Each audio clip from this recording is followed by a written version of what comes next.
दोस्तों, महाभारत में आपको अनेक प्रकार के पेचीदा रस्में देखने को मिलते हैं। उन्हीं कथाओं में से ये भी एक कथा है, कवच कुंडलधारी कर्ण। तो दोस्तों, कर्ण एक ऐसे सर्वश्रेष्ठ योद्धा थे जिनको हराना मुश्किल ही था। वह तो दानवीर थे, जिसके कारण इंद्र छल से उनका कवच कुंडल दान स्वरूप मांग लिए, जिसके कारण और उनके श्राप के कारण उनकी मृत्यु हो पाई। तो दोस्तों, आइए कर्ण के बारे में हम लोग जानते हैं।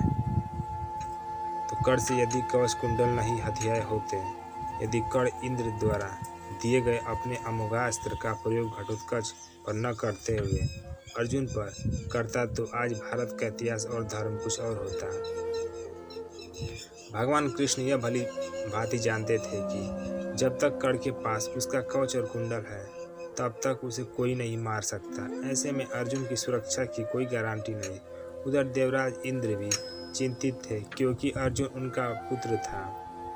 भगवान कृष्ण और देवराज इंद्र दोनों जानते थे कि जब तक कर्ण के पास उसका जन्म से कवच कुंडल है, वह युद्ध में अमर रहेगा।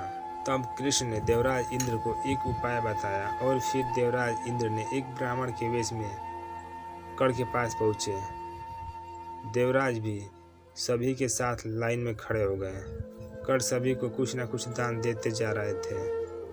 बाद में जब देवराज का नंबर आया, तो दानी कर्ण ने पूछा, हे विप्रवर, आज्ञा कीजिए, किस वस्तु की अभिलाषा लेकर आए हैं। इस प्रकार साधु बने इंद्र ने कहा, हे महाराज, मैं बहुत दूर से आपकी प्रसिद्धि सुनकर आया हूँ। कहते हैं कि आप जैसा दानी तो इस धरा पर, अर्थात इस धरती पर दूसरा कोई नहीं है। तो मुझे आशा ही नहीं, विश्वास है। मेरी इच्छा वस्तु मुझे अवश्य आप देंगे। फिर भी मन में कोई शंका न रहे, इसलिए आप संकल्प कर ले, तभी मैं आपसे मांगूंगा। अन्यथा आप कहे तो मैं खाली हाथ चला जाता हूँ। तब ब्राह्मण के वेश में इंद्र ने और भी विनम्रता पूर्वक कहा, नहीं नहीं राजन, आपके प्राण की कामना हम नहीं करते। बस हमें इच्छित वस्तु मिल जाए तो हमें आत्म शांति मिले। पहले आप प्रण कर ले, तो ही मैं आपसे दान मांगूंगा। कर्ण ने तेज में आकर जल हाथ में लेकर कहा, हम प्रण करते हैं, हे विप्रवर, अब तुरंत मांगिए। तब क्षण इंद्र ने कहा, राजन, आपके शरीर के कवच कुंडल हमें दान स्वरूप चाहिए। एक पल के लिए सन्नाटा छा गया। कर्ण ने इंद्र की आंखों में झांका, और फिर दानवीर कर्ण ने बिना एक क्षण भी गवाए अपने कवच और कुंडल अपने शरीर से खंजर की सहायता से अलग किए और ब्राह्मण को सौंप दिए। इंद्र ने तुरंत वहां से दौड़ ही लगा दी और दूर खड़े रथ पर सवार होकर भाग गए, इसलिए कि कहीं उनका राज खुलने के बाद कर्ण बदल न जाए। कुछ मील जाकर इंद्र का रथ नीचे उतरकर भूमि में धंस गया। तभी आकाशवाणी हुई, देवराज इंद्र, तुमने बड़ा पाप किया है। अपने पुत्र अर्जुन की जान बचाने के लिए तूने छल पूर्वक कर्ण की जान खतरे में डाल दी है। अब यह रथ यही धंसा रहेगा और तू भी यही धंस जाएगा। तब इंद्र ने आकाशवाणी से पूछा, इससे बचने का उपाय क्या है।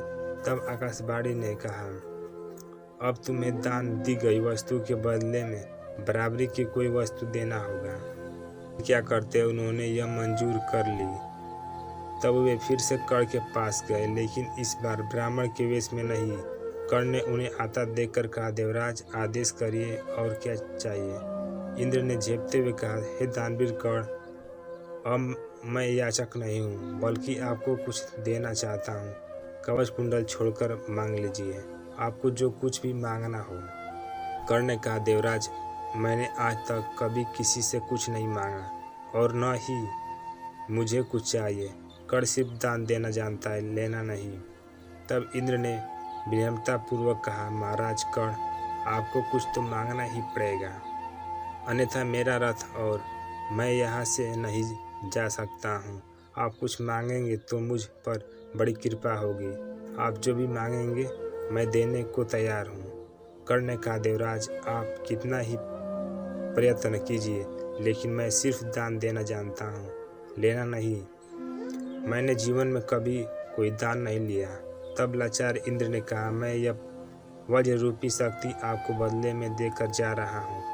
तुम इसको जिसके ऊपर भी चला दोगे वह बच नहीं पाएगा, भले ही साक्षात काल के ऊपर ही चला देना, लेकिन इसका प्रयोग सिर्फ एक बार ही कर पाओगे। कर्ण कुछ कहते उसके पहले ही देवराज शक्ति वहां रखकर तुरंत भाग लिए।